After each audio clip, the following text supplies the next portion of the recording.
Hello friends, आप देख रहे हैं target with Chandra YouTube channel. मैं हूं चंद्रभान। तो आज की वीडियो में हम लोग बात करेंगे एग्ज़ाम फोबिया की, परीक्षा का जो डर होता है। ये वीडियो मैं बहुत पहले से बनाना चाह रहा था और कई बार मेरे दिमाग में ये बात आई कि इस वीडियो को बनाना चाहिए। फिर मैंने सोचा कि शायद ये छोटी छोटी बातें आप सभी को पता होंगी, इसलिए मैं नहीं बना पाया। लेकिन मैंने फिर दोबारा इस पर विचार किया और विचार करने के उपरांत मैंने कुछ पॉइंट्स जो हैं उनको नोट किया। नोट करने के बाद आपके समक्ष उपस्थित हुआ हूँ। तो लगभग ये मान लीजिए कि इस वीडियो को बनाने में लगभग 5 घंटे का समय लगा, क्योंकि चीज़ों को सोचना, फिर उनको नोट डाउन करना, फिर बोर्ड में मेंशन करना, फिर वीडियो बनाना, फिर एडिटिंग करना, सारा टाइम अगर मिला लिया जाए तो लगभग 5 घंटे कम से कम इस वीडियो में लगा है। तो मैं यही कहना चाहता हूँ कि सबसे पहली बात ये कि अगर मैंने 4-5 घंटे अगर इसमें बर्बाद किए हैं तो आप भी ये वीडियो बहुत ज़्यादा होगा, आधा घंटा 40 मिनट, इससे ऊपर तो नहीं होगा। तो कम से कम इस समय को आप एक बार दें, इस वीडियो को देखें, इस पे 30-40 मिनट का समय दें।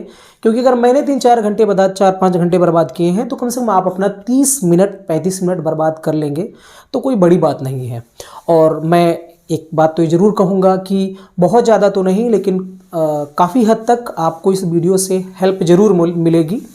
और सबसे पहली बात, इस वीडियो को पढ़ाने के पहले, बताने के पहले, इस पर बात करने के पहले, चूँकि ये जहाँ जितनी भी बातें यहाँ पर मेंशन की गई हैं एग्ज़ाम फोबिया या परीक्षा के भय को लेकर के, डर को लेकर के, तो ये मेरा एक्सपीरियंस है, मेरा अनुभव है, मेरी राय इसमें हो सकती है। ज़रूरी नहीं है कि ये बातें जो मैं आपको बताने जा रहा हूँ ये आपके ऊपर भी लागू हों, ये एकदम ज़रूरी नहीं है। ये मेरा अनुभव है, हो सकता है आपका कुछ अपना अलग राय हो, आपका कुछ अपना अलग अनुभव हो। और फिर भी ज़्यादातर मैं उन्हीं पॉइंट्स पर यहाँ पर बात करूँगा जो लगभग सभी के साथ होता है। तो ये कॉमन सी बात है कि लगभग सभी परीक्षार्थियों को परीक्षा के पहले एक डर सा, एक घबराहट सी उनके अंदर, एक बेचैनी सी उनके अंदर आती है, और जिसकी वजह से कई बार ऐसा होता है कि एग्ज़ाम सही नहीं जा पाता। मैंने बहुत सारे लोगों को देखा है जो कि बहुत ज़्यादा अध्ययन करते हैं, बहुत ज़्यादा पढ़ाई करते हैं, समय देते हैं स्टडी में, लेकिन वो जो है एग्ज़ाम देने जब जाते हैं, एग्ज़ाम हॉल में बैठते हैं, तो कई बार ऐसा देखने को मिलता है कि वो अपना सीखा हुआ या पढ़ा हुआ जो है, अध्ययन किया हुआ का 100% नहीं दे पाते। तो अगर आपने अपने अध्ययन किए हुए का 100% अगर एग्ज़ाम में नहीं दिया तो इसका मतलब है कि आपके सफलता के जो दायरे हैं, सफलता की जो एक कह सकते हैं परसेंटेज है, प्रतिशतता है, वो कम हो जाती है। तो पढ़ना ही इम्पोर्टेंट नहीं है, बल्कि जो आपने पढ़ा है उस पढ़े हुए का आप एग्ज़ाम हॉल में वहाँ के एटमॉस्फेयर को फेस करते हुए कितना ज़्यादा आप अपने ज्ञान का 100% दे पाते हैं, ये भी डिपेंड करता है।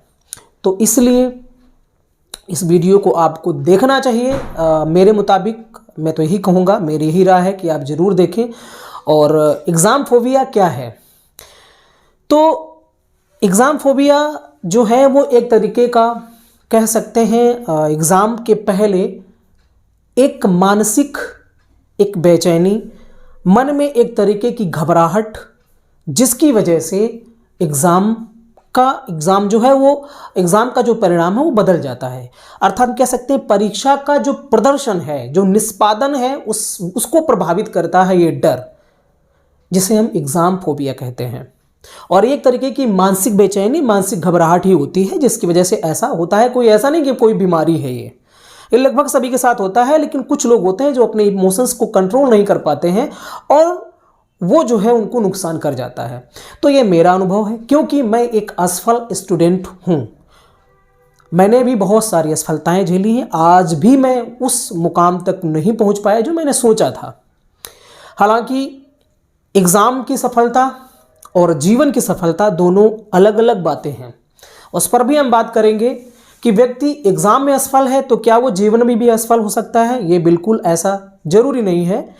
जीवन का सफल होना और एग्ज़ाम में सफल होना, ये दोनों अलग अलग बातें हैं, क्योंकि एग्ज़ाम जो है वो जीवन का ही एक हिस्सा है, लेकिन जीवन नहीं है।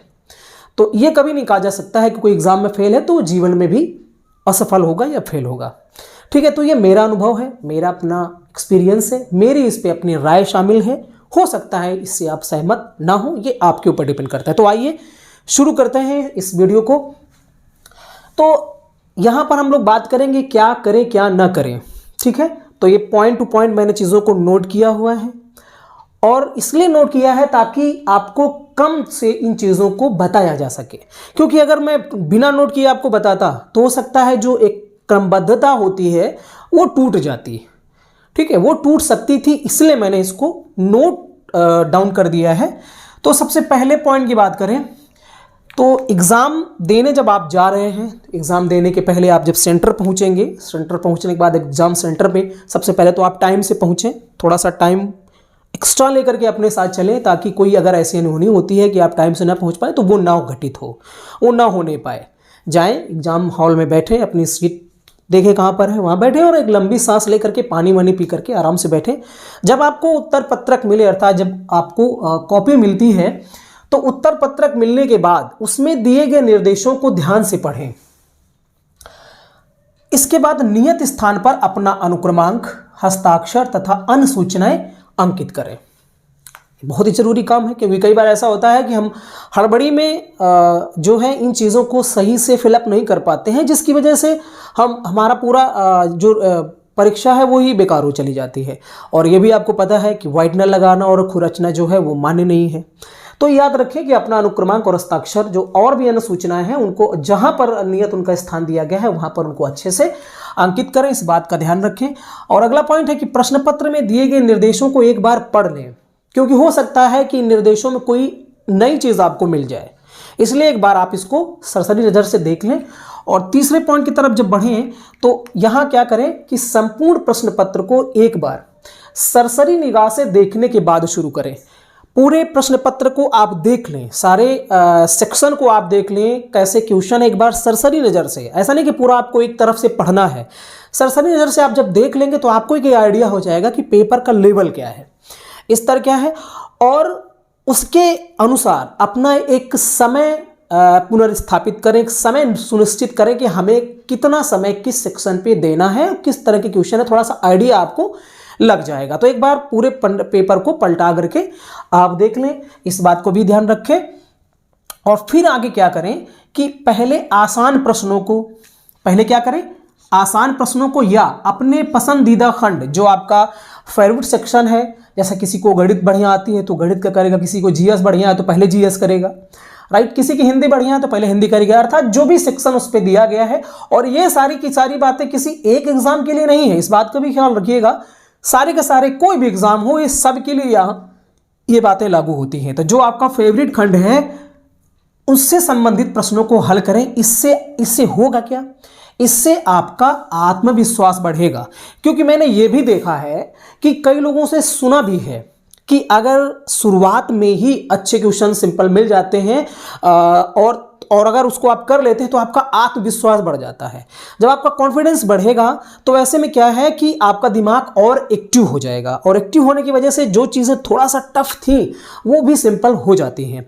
और कई बार ऐसा भी होता है कि पेपर की शुरुआत में ही टफ क्वेश्चन रख दिए जाते हैं और पहले जैसे आपको टफ क्वेश्चन मिले और आप उसमें से उलझ गए, उलझने के बाद फिर क्या होता है, आप डिप्रेस्ड हो गए, आप परेशान हो गए और फिर पूरा का पूरा पेपर ही चौपट हो जाता है। तो ये भी बहुत मायने रखता है, क्योंकि यहाँ भी क्या है, यहाँ भी मनोविज्ञान है, जो आपकी मनोदशा है वो यहाँ पर बहुत डिपेंड करती है। इसलिए इस बात को ध्यान रखें कि जो सबसे सिंपल प्रश्न है या जो सबसे पसंदीदा खंड है, जो लगता है कि अब मैं ये कर लूँगा, सबसे पहले उसको शुरू करें, ठीक है। तो इससे क्या होगा, आपका कॉन्फिडेंस बढ़ेगा।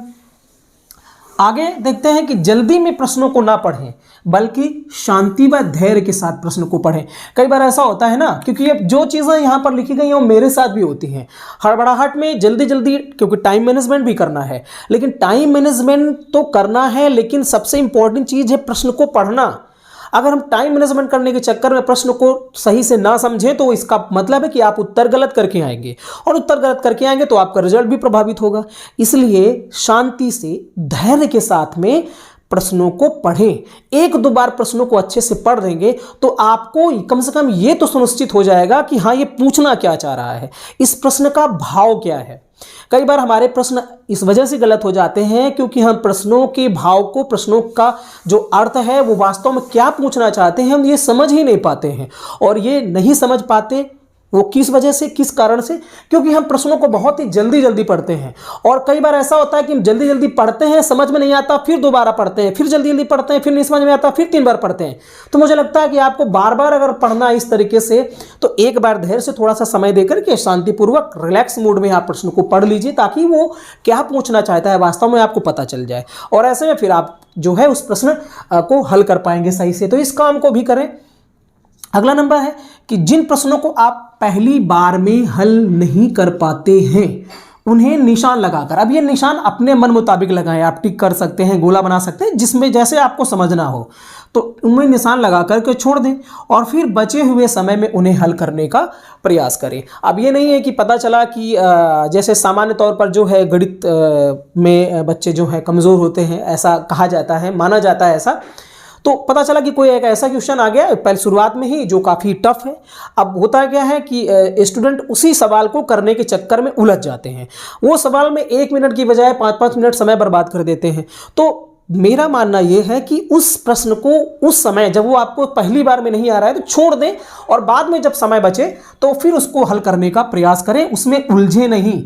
और वो समय जो है किसी दूसरे क्वेश्चन को दें, ताकि हो सकता है वो बाद में आ जाए। कई बार ऐसा भी होता है कि शुरुआत में नहीं आता है जब आप हल कर रहे हो, लेकिन जब थोड़ी देर बाद आप उसको दोबारा देखते हैं तो हो सकता है वो आ जाए।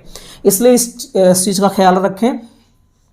अगला पॉइंट है कि दिमाग में जो जवाब पहले आता है, देखिए बहुत इंपॉर्टेंट चीज़ है ये, बहुत इंपॉर्टेंट बात है कि दिमाग में जो जवाब पहले आता है उसे तब तक ना बदलें जब तक कि आपको यकीन न हो जाए कि वह गलत है।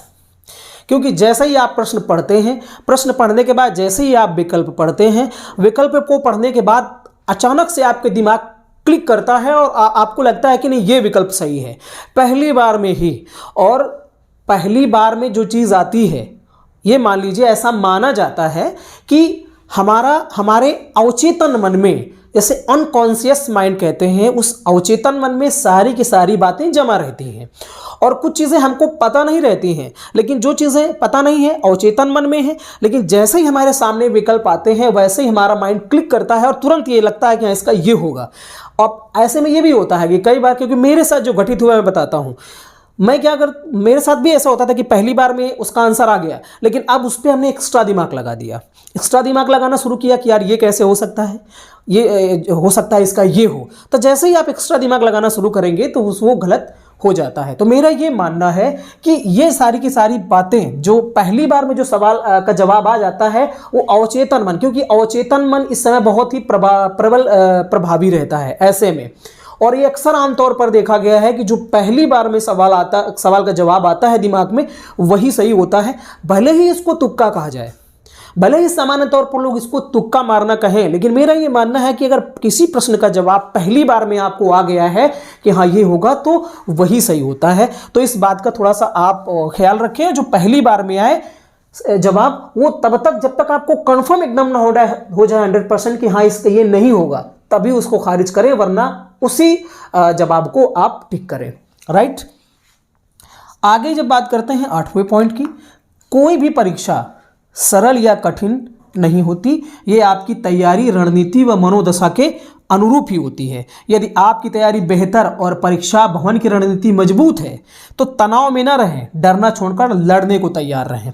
क्योंकि अक्सर ये सवाल उठता है कि पेपर बहुत टफ था, पेपर बहुत कठिन था। मैं भी जब एग्ज़ाम देने जाता था तो ज़्यादातर लड़के मुझे मिलते थे, कहते अरे पेपर बहुत टफ आया। लेकिन जो बच्चों की तैयारी बेहतर है, जिनकी स्ट्रेटजी बढ़िया है क्लासरूम की, जहाँ पर वो बैठते हैं पेपर देने, तो वो कहते हैं नहीं पेपर इतना भी टफ नहीं था। और मुझे लगता है वही लोग सफल भी होते हैं।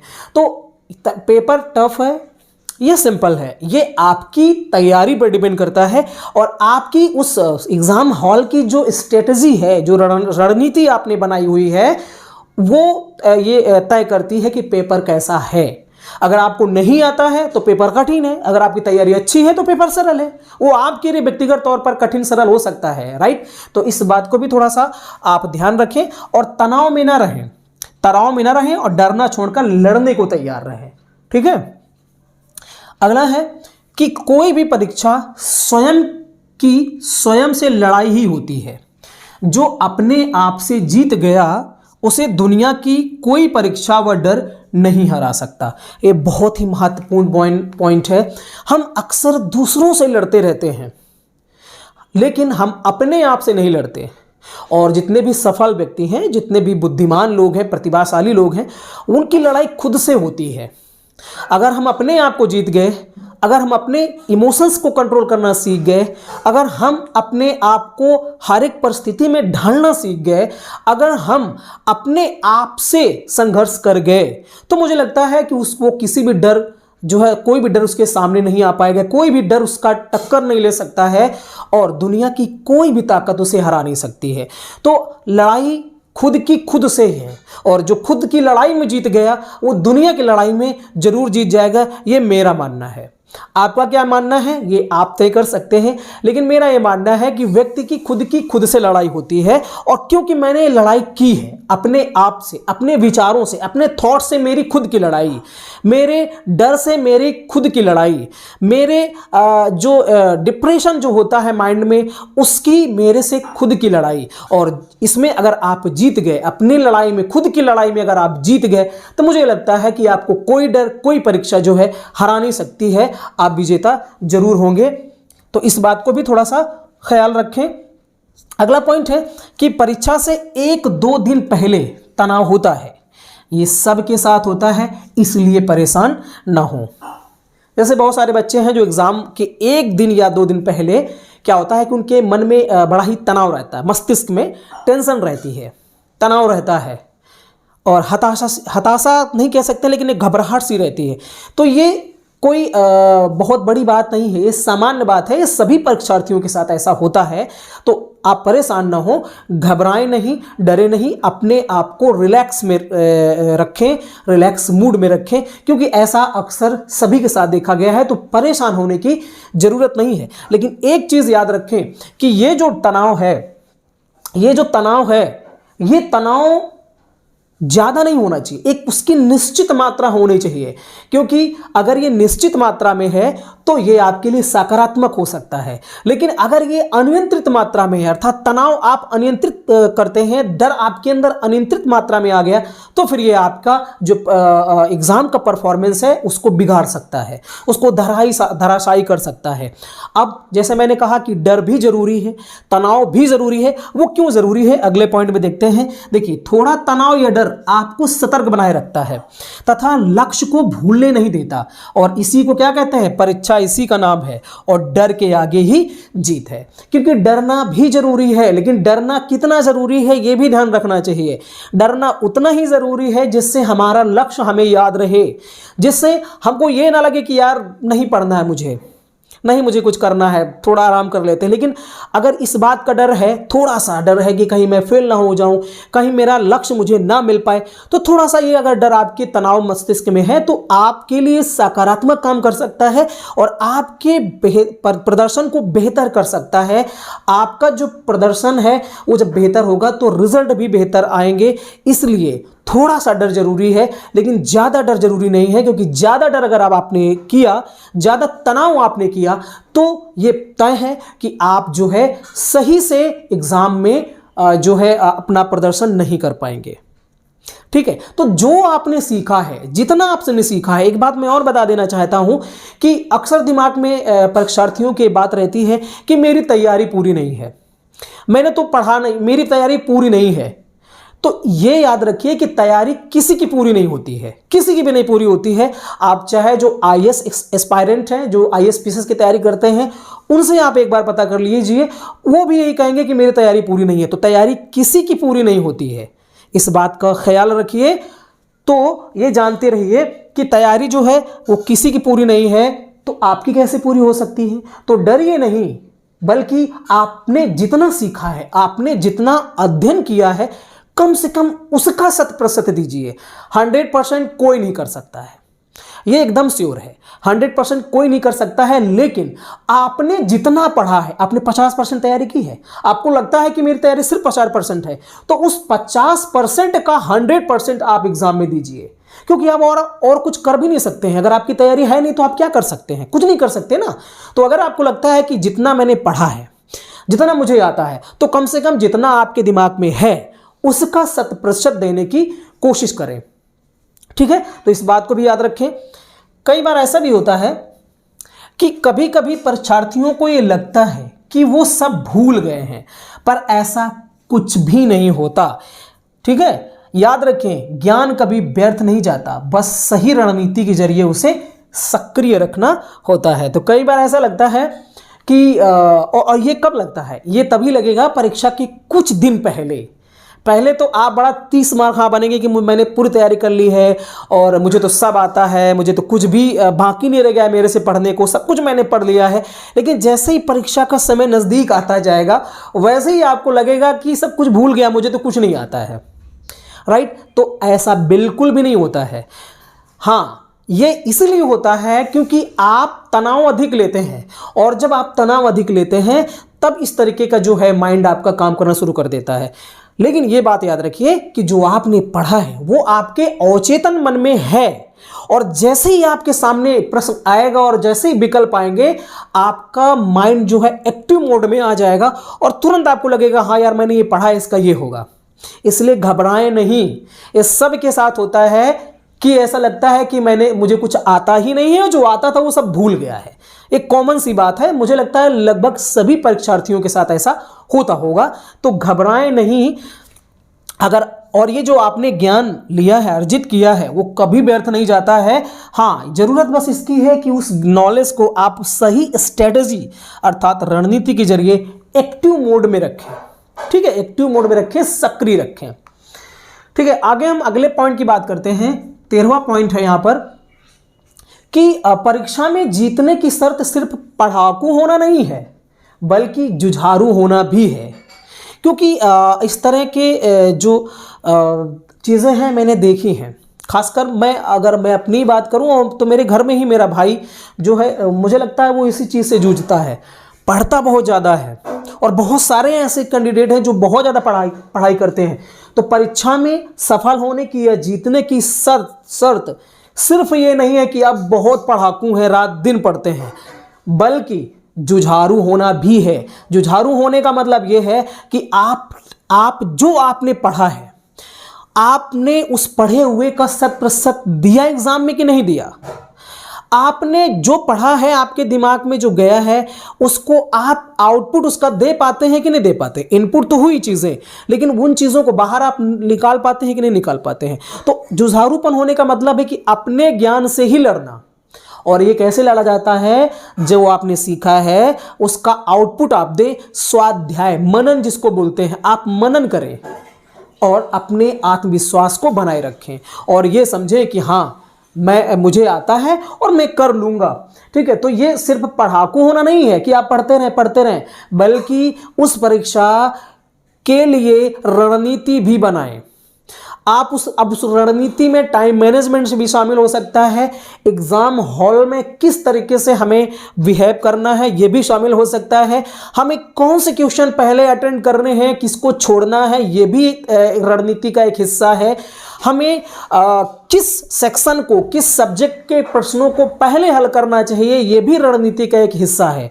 तो याद रखिए, प्रिपरेशन का मतलब सिर्फ पढ़ाई नहीं होता है कि पढ़ते रहो, नहीं, बल्कि जूझना भी होता है। कि जब आप एग्जाम सेंटर में बैठे हैं, आपके सामने जब क्वेश्चन आता है तो आपको उस क्वेश्चन से लड़ना होता है, जूझना होता है कि सच इसको अगर मैंने पढ़ा है, कई बार ऐसा लगेगा कि इसका आधा पोर्शन मैंने पढ़ा है, आधा नहीं पढ़ा है, तो आपको लड़ना पड़ेगा। उस आधे सीखे हुए को न सीखे हुए भाग से कनेक्ट करके उसका आंसर निकालने की कोशिश करनी होगी। तो पढ़ाकू बनना नहीं बल्कि जुझारू बनना भी प्रिपरेशन को कहते हैं। इस बात को भी याद रखिए। अगला पॉइंट है, याद रखें, रणभेरी बजने पर सच्चा सैनिक कभी पीठ नहीं दिखाता बल्कि अपनी संपूर्ण शक्ति समेटकर मैदान में डट कर खड़ा हो जाता है। तो रणभेरी जब बजे, तो एग्जाम की रणभेरी जब बजती है तो घबराने की जरूरत नहीं है। ठीक है, आपको डट करके अपनी संपूर्ण शक्ति के साथ उसका सामना करना है। और इस संपूर्ण शक्ति का मतलब अपनी संपूर्ण बौद्धिक मानसिक शक्ति की बात यहां पर की जा रही है। ठीक है, अगला पॉइंट है कि अक्सर देखा गया है कि अधिकांश छात्रों के लिए परीक्षा से पिछली रात बड़ी कष्टकारी एवं बेचैन मनोदशा से भरी होती है, जिसकी वजह से वे ठीक से नींद भी नहीं ले पाते और इसका दुष्प्रभाव एग्जाम परफॉर्मेंस में भी पड़ता है। ये बहुत ही कह सकते हैं लगभग सभी के साथ ऐसा होता है। और जैसे एग्ज़ाम के पहले वाली जो रात होती है उस समय बहुत सारे स्टूडेंट तो ये करते हैं कि पूरी रात पढ़ते हैं। बहुत सारे बच्चे जो हैं वो जो है बेचैन रहते हैं, उनको नींद नहीं आती है। तो जब डीप स्लीप नहीं होगी तो जो आपके माइंड में, जो आपके मस्तिष्क में चीज़ें हैं वो भी क्या होती हैं, वो भी इरेज होने लगती हैं। या हम यूं कहें कि वो जो है अवचेतन मन से हमारे चेतन मन में नहीं आ पाती। इसको ऐसे भी कह सकते हैं कि उनका स्मरण नहीं हो पाता है।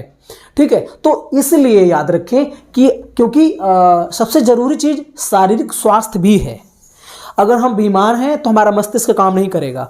अगर हम सही से नींद नहीं ले रहे हैं, क्योंकि हमारे स्वास्थ्य का एक हिस्सा डीप स्लीप भी है। मेरे साथ कई बार ऐसा होता है कि जब मैं डीप स्लीप का मतलब क्या है कि उसका एक लेवल होता है, एक लेवल। अब इसको अगर हम 3 लेवल में बांटें तो एक नींद वो होती है जिसमें ऐसा लगेगा, पहले लेवल की बात करें तो बस आंख बंद होगी, दूसरों को लगेगा आप सो रहे हैं, पर बट वो नींद नहीं होती है। आप चेतन अवस्था में रहते हैं, आपको सारी आवाज़ें सुनाई देती हैं। उसके और एक जस्ट दूसरे लेवल पे जाएंगे तो वहाँ पर आप कह सकते हैं आधा सोए आधा जागे जैसी स्थिति में रहते हैं। वहाँ अगर आप जरा सी खट सी आवाज़ आई तो आप तुरंत जाग जाते हैं। मतलब ये डीप स्लीप की स्थिति में नहीं है, आप गहरी निद्रा की स्थिति में नहीं है, बल्कि आप आधे पे हैं। और ये मेरे साथ अक्सर होता है। और तभी कई बार ऐसा होता है कि मैं रात भर आँख बंद करके सोया रहता हूँ, लेकिन मेरा दिमाग चलता रहता है, दिमाग में चीज़ें आती रहती हैं, सारी की सारी बातें, और नींद नहीं आ पाती। तो रात भर सोने के बावजूद भी आंखें जो है सुबह फूली फूली सी लगेंगी और सर भारी भारी से लगेगा, सर दर्द होने लगता है। तो ये चीज़ होती है। और डीप स्लीप क्या है, जब और उसके आगे के लेवल में जाएंगे, जब आपको याद ही ना रहे कि आप कहाँ लेटे हैं और एकदम बिंदास सो जाएं, एकदम निश्चिंत स्वतंत्र होकर के, तो जब आप सुबह उठते हैं ऐसे डीप स्लीप में तो आपका माइंड एकदम फ्रेश होता है। तो याद रखें कि अगर आप परीक्षा की पिछली रात में बहुत ज़्यादा तनाव लिए हुए हैं, आप बेचैन हैं, आपकी मनोदशा खराब है, बहुत ही चिंता कर रहे हैं, तो ऐसे में आपको नींद नहीं आएगी। और जब नींद नहीं आएगी तो अगले दिन एग्ज़ाम में आपका जो एग्ज़ाम परफॉर्मेंस है वो पक्का बिगड़ने वाला है। इसलिए एक दिन पहले आप क्या करें, नींद अच्छे से ले और मस्त एकदम सो जाएं। ठीक है, अगला पॉइंट है कि एग्ज़ाम की चिंता सभी को होती है, ऐसा नहीं है कि सिर्फ एक कैंडिडेट को होती है। हाँ, मैं बाद में बात करूंगा किसको चिंता नहीं होती, अभी वो भी पॉइंट आएगा। तो एग्जाम की चिंता सभी को होती है, लेकिन उस चिंता के वशीभूत होकर एग्जाम खराब करना सबसे बड़ी मूर्खता है और यह सफल लोगों का लक्षण नहीं है। ठीक है, चिंता करिए, चिंता करना भी जरूरी है, जैसा मैंने पहले कहा कि थोड़ा सा भय भी जरूरी है, लेकिन अब इतना ज्यादा चिंता मत करिए कि चिंता आपको क्या करे, अपने वश में ले ले। इतना ज़्यादा आप चिंतित हो जाएं, इतना ज़्यादा डिप्रेस्ड हो जाएं, तो अगर इस तरह का काम करते हैं कि चिंता आपको अपने वश में कर ले, तो ऐसी स्थिति में आपका पेपर बिगड़ना एकदम तय है और ये सफल लोगों का लक्षण नहीं है। क्योंकि मैंने बहुत सारे लोगों को देखा है, जो मैंने पहले ही बात कही कि वो पढ़ते तो बहुत हैं, लेकिन यही स्थिति होती है कि हर बार फेल होते हैं। वही कैंडिडेट जब एग्ज़ाम के बाहर होते हैं, जब अपने घर में तैयारी कर रहे होते हैं, तो जो सफल हो गया है स्टूडेंट, उसके साथ वाला जो मित्र उसका है, उससे ज़्यादा वो होशियार होता है, लेकिन वो सफल नहीं हो पाता। कहीं ना कहीं उसका एक कारण ये होता है कि एग्जाम सेंटर में वो अपना सीखे हुए का 100% नहीं दे पाता, बल्कि जो उससे कम होशियार बालक है, स्टूडेंट है, वो जितना उसने सीखा है उस सीखे हुए का वो 100% दे देता है और वो सफल हो जाता है। तो ये बहुत बड़ी चीज़ है। आप पढ़ क्यों रहे हैं, आप प्रिपरेशन क्यों कर रहे हैं, ताकि आप एग्जाम में अच्छा सा दे पाएँ, अच्छा अपना जो आपने सीखा है उसका 100% दे पाएँ। लेकिन ये होता नहीं है। हम पढ़ क्यों ले रहे हैं? ये तो वैसे ही हो गया ना कि हम तलवारबाजी तो बहुत अच्छी सीखे हैं, हमने धनुर्विद्या बहुत अच्छे से सीखी है, ठीक है, हमने युद्ध कला में हम निपुण हैं, लेकिन जब युद्ध लड़ने की बारी आती है तो युद्ध में हम घबरा जाते हैं और अपने उस कला का बेहतर प्रदर्शन नहीं कर पाते। तो क्या है, आप हारना स्वाभाविक सी बात है आपका। तो आपने जो सीखा है, आप जिस चीज में महारत हासिल किए हुए हैं, उसका उपयोग जब करना हो तो आप उपयोग करने में महारत भी हासिल करें, तभी आप सफल होंगे। एग्जाम के पहले आप कितने भी बड़े 30 मार्क खा बने हो, लेकिन एग्जाम में अगर आपने अपने उस कला का बेहतर प्रदर्शन नहीं किया तो असफल होना आपका तय है। इस बात को भी याद रखिए। देखिए, एक चीज यहां पे ये भी जरूरी है कि ये सोचना चाहिए कि जो हमने पढ़ा है उसे नकारात्मक सोच की वजह से क्यों गंवाया जाए। बेमतलब का सोचते हैं, बेमतलब का डर हमारे अंदर रहता है। अरे भाई, जितना हमें आता है उतना ही कर पाएंगे ना, कोई एक्स्ट्रा तो कर नहीं देंगे। लेकिन चिंता करने से जितना हमें पता है वो भी घट जाएगा। अगर आप निगेटिव सोचते हैं तो जो आपको पता है, जो आपने सीखा है, जितना आपने पढ़ा है वो भी चला जाएगा। तो चिंता किस बात की। अगर आप, चूंकि आपको जितना आता है वही कर पाएंगे, वो आपके बस में है नहीं। अगर आपको की चीज नहीं पढ़ी है, आपने क्वेश्चन आपके सामने आ गया है और आपने कभी नहीं पढ़ा है, तो आप क्या कुछ कर सकते हैं? कुछ भी नहीं कर सकते हैं। तो इस बात से परेशान ना हो, और अगर आप परेशान होते हैं तो आपने जो पढ़ा है वो भी जाएगा। तो ये तो मूर्खता वाली बात हो गई ना। तो ये एकदम याद रखिए कि नकारात्मक सोच की वजह से जो आपके पास है उसको ना गंवाएं। ठीक है, जो नहीं है उसके बारे में सोच करके जो है उसको गंवाना क्या अच्छी बात है? बिल्कुल नहीं अच्छी बात है। इस बात को ध्यान रखें। अगला पॉइंट है कि परीक्षा से एक दिन पहले बहुत ज़्यादा नहीं पढ़ना चाहिए, क्योंकि मैंने अक्सर ये भी देखा है कि एग्ज़ाम के एक दिन पहले लोग रात दिन पढ़ लेते हैं और सुबह आंखें फुला करके बैठ जाते हैं, और जब एग्ज़ाम देने जाते हैं, एग्ज़ाम हॉल में जाते हैं, तो फिर उसका दुष्प्रभाव वहाँ देखने को मिलता है। तो एग्ज़ाम कि एक दिन पहले ज़्यादा नहीं पढ़ना चाहिए। थोड़ा बहुत आपने जो स्ट्रेटजी बनाई है, रणनीति, उसको एक बार देख लें। युद्ध करने के पहले क्या होता है? युद्ध करने जाने के पहले ऐसा तो होता नहीं है कि युद्ध के एक दिन पहले हम खूब भाला तलवारबाजी और गदा खूब चलाना सीख लें, या अगर हम मतलब AK-47 AK-56 है, जो भी आपको मिसाइल और बंदूक जो भी दी जा रही है वो आपने कभी पहले नहीं चलाई। ठीक है, आपको पहले से अभ्यास नहीं है, लेकिन युद्ध होने वाला है कल और आप एक दिन पहले सीख रहे हैं और रात दिन सीख रहे हैं, तो उसका कोई भी फायदा नहीं है। याद रखिए, जो आपने पहले पढ़ा है वही आपका काम आएगा। एक दिन पहले आप जान दे दें तब भी कुछ होने वाला नहीं है। ठीक है, तो बहुत सारे बच्चे ऐसे हैं जो एक परीक्षा के एक दिन पहले पढ़ते हैं। कुछ तो ऐसे भी हैं जब एग्जाम देने जाते हैं तो वहाँ 1-2 घंटा पहले पहुँच जाते हैं, वहाँ खूब अपना मेहनत करते हैं, खूब ऐसा लगता है कि इनसे ज़्यादा पढ़ाकू कोई नहीं है, और वहाँ किताब खोल करके बैठ जाते हैं। इसके दुष्परिणाम हैं, इसके हानि, ये जो हानिप्रद होता है।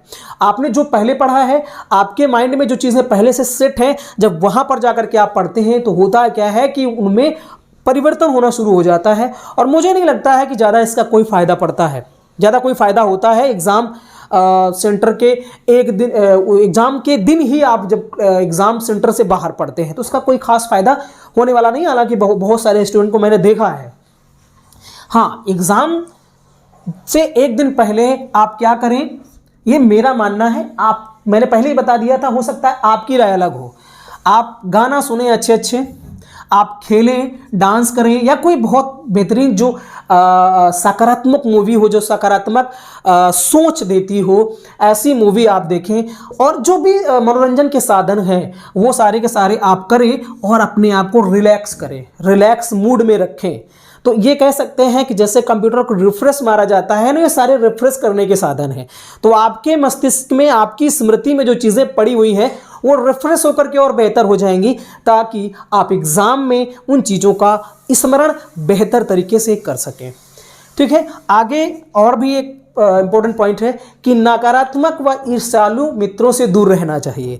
एग्ज़ाम के पहले कुछ लोग आएंगे आपके मित्र, और वो तरह तरह के फालतू सवाल करेंगे। ये बताओ, ये इसका क्या होगा आंसर, ये बताओ, वो बताओ, और बेमतलब की क्वेश्चन करके आपके अंदर एक नेगेटिविटी पैदा कर देंगे, और आपको ऐसा लगेगा कि सच में यार मेरे को नहीं आता है, अब क्या करूं, मैंने पढ़ाई तो बहुत की लेकिन ये तो सवाल पूछ रहा है, मेरे को आता नहीं है। तो ऐसे लोगों से बचें और अपने आप को सकारात्मक रखें। ये कुछ महत्वपूर्ण बिंदु हैं। जैसे पाउलो कोयलो, ये एक व्यक्ति हैं, एक राइटर हैं, और इन्होंने कहा है कि be brave, take risk, nothing can substitute experience. Be brave मतलब बहादुर बनो। टेक रिस्क, जोखिम लो।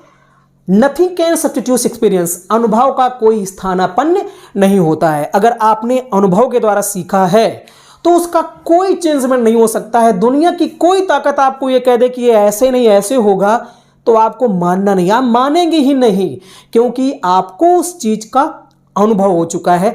तो अनुभव का कोई स्थान नहीं ले सकता है। तो यह कहना है पाउलो कोयलो का। आगे, अब अगर आपके साथ ऐसा होता है कि ये सारा कुछ अपनाने के बाद भी अगर आप असफल हो जाते हैं, मान लेते हैं अगर ऐसा हुआ, तो क्या जिंदगी खत्म हो गई है? क्या जीवन खत्म हो गया है? ऐसा तो नहीं होता ना। तो परीक्षा जीवन का एक अनुभव है, और ये अनुभव मुझे नहीं होता तो शायद आपके सामने मैं शेयर नहीं करता। हालांकि अनुभव को शेयर नहीं किया जा सकता है, लेकिन मैं बता रहा हूं ताकि आप शायद आप कुछ उसको समझ सके। तो परीक्षा जीवन का अनुभव है, उसका हिस्सा है, लेकिन जीवन नहीं है। ये जीवन का एक भाग है, लेकिन ये जीवन नहीं है। असफल हो गए अगर हो गए तो कोई बात नहीं, कोई आप पहले थोड़ा ना है जो असफल हुए हैं, बहुत सारे लोग हैं जो असफल हुए हैं। मैं खुद असफल हुआ हूं, इसका क्या मतलब है? अपनी जान दे दें? नहीं ना।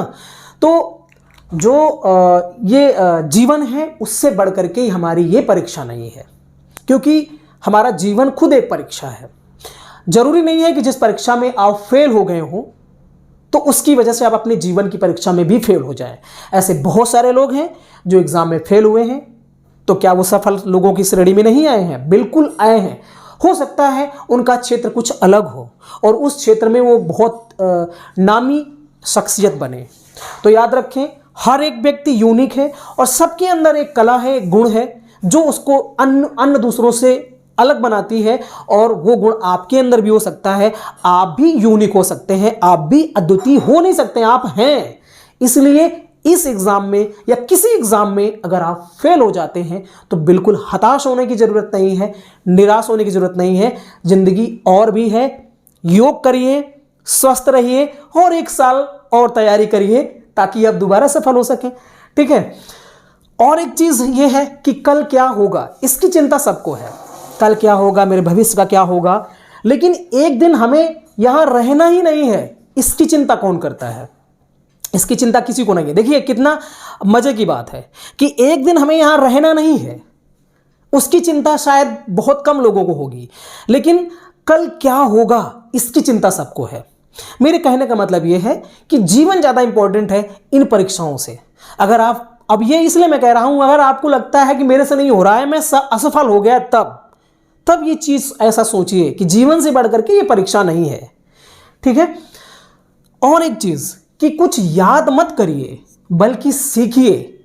मैं अक्सर जब भी ऑफलाइन क्लास लेता हूं और कहीं पर भी मैंने पढ़ाया है तो मैंने अक्सर इस बात को कहा है कि चीज़ों को रटिए मत, याद मत करिए, बल्कि सीखिए। और सीखना क्या है? सीखना रटना कभी हो नहीं सकता है। सीखना व्यवहार, हमारे व्यवहार में जो है स्थायी परिवर्तन है। अनुभव द्वारा व्यवहार में स्थायी परिवर्तन ही क्या है? सीखना। तो सीखिए, याद मत करिए, क्योंकि जो लोग याद करते हैं वो याद करना क्या है? एक तरीके का बोझ है, और वही बोझ लिए लोग घूमते हैं। लेकिन सीखना बोझ नहीं है। अगर आपने सीख लिया है तो कभी भी आपको वो बोझ नहीं लगेगा। ठीक है। तो याद किया हुआ बोझ अवश्य लग सकता है, लेकिन सीखा हुआ कभी भी बोझ नहीं लगेगा। और सीखी हुई चीजें जो है आप बहुत ही आसानी से स्मरण कर सकते हैं, उनको दोबारा अपने पुनर्स्मरण में ला सकते हैं, अपनी स्मृति से, अपने अवचेतन मन से। इसलिए मेरा यह भी मानना है, और मेरा क्या मानना है, बहुत सारे मनोवैज्ञानिक ये मानते हैं कि जिस चीज को जितना बेहतर तरीके से ग्रहण किया जाता है, अपने मस्तिष्क में और लिया जाता है, समावेशित किया जाता है, वो उतना ही बेहतर तरीके से वापस आती है। तो आप अच्छे से सीखेंगे, अगर आप अनुभव के द्वारा सीखेंगे तो मेरा यह मानना है कि वो चीज बेहतर तरीके से आपको याद आएगी, आपका पुनर्स्मरण उसका बहुत अच्छा होगा। और एग्जाम के लिए बहुत इंपॉर्टेंट चीजें होती हैं। अगर आपने अच्छे से सीखा है तो आप अच्छे से चीजों को याद करके कर सकते हैं। हां, इस बात से क्यों डरना कि कुछ होगा कि नहीं? इस बात से क्यों डरना कि कुछ होगा कि नहीं? कुछ नहीं होगा तो तजुर्बा होगा। और ये तजुर्बा आपको आगे आपके जीवन जीने में बहुत ही हेल्प करेगा। तो याद रखिए एक बात और, मैं कोई एक इंटरव्यू देख रहा था, शायद मैं अनुपम खेर का एक शो आता है, उसमें शाहरुख खान जी आए हुए थे, वो बैठे हुए थे, तो वो इंटरव्यू दे रहे थे। मैंने देखा, ऐसे ही मैं चला रहा था फेसबुक तो आ गया वो, तो उसमें मुझे एक बात बहुत अच्छी लगी। वो शाहरुख ने कहा कि मैं कभी एक्टर नहीं बनना चाहता था, लेकिन जो है घर वाले चाहते थे कि मैं एक्टर बनूं। पिताजी समझाते थे कि बेटा, और पढ़ने में तो ठीक ठाक थे, लेकिन उतना ज़्यादा जो है वो नहीं थे। उनके पिताजी के बारे में उन्होंने बताया कि मेरे जो अब्बू जान थे, वालिद, वो अक्सर ये कहा करते थे कि जो लोग कुछ नहीं करते हैं वो कमाल करते हैं। तो ये जो बात है ये मुझे बहुत अच्छी लगी कि जो लोग कुछ नहीं करते हैं वो कमाल करते हैं। तो याद रखिए, आप अपने आप को इतना कमज़ोर मत मानिए कि आप कुछ नहीं कर सकते हैं। हो सकता है आप कुछ नहीं कर सकते हैं, पर हो सकता है कमाल कर दें। ठीक है, तो ये ऐसा आप सोचिए, डर को जितना ही ज्ञान की शुरुआत है, डर को जितना ही ज्ञान की शुरुआत है, तो डर किस बात का? आप डरिए बिल्कुल नहीं। और जिस दिन से आपने ये सोचा कि हमें डरना नहीं है, उसी दिन से आप एक ज्ञानी पुरुष की श्रेणी में आएंगे और ये ज्ञान की शुरुआत हो जाती है यहां से जीतना। ठीक है, तो डर को जितना ही ज्ञान की शुरुआत है, इस बात को याद रखिए।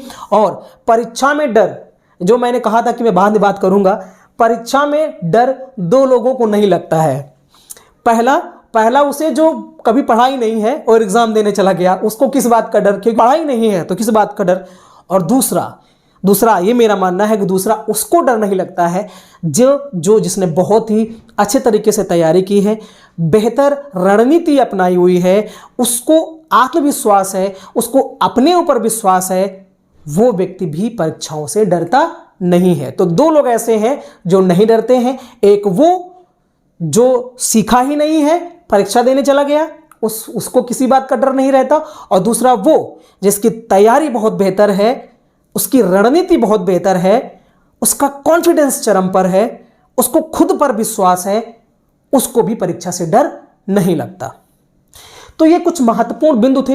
हालांकि और भी कई सारे पॉइंट्स हैं जो मैंने नोट किए थे, लेकिन मुझे लगा कि इतना पर्याप्त है, और शायद मैंने कोशिश की है कि इन पॉइंट्स के माध्यम से आपको कुछ रिलैक्स मिला हो, शायद कुछ आपको यहां से मदद मिले, यही मेरी कोशिश थी। वीडियो कैसा लगा, आपको पसंद आया हो? अगर आपको कोई हेल्प यहां से मिल रही हो तो कमेंट जरूर करें। इस वीडियो में इतना ही, फिर मिलते हैं इस वीडियो में। Thank you.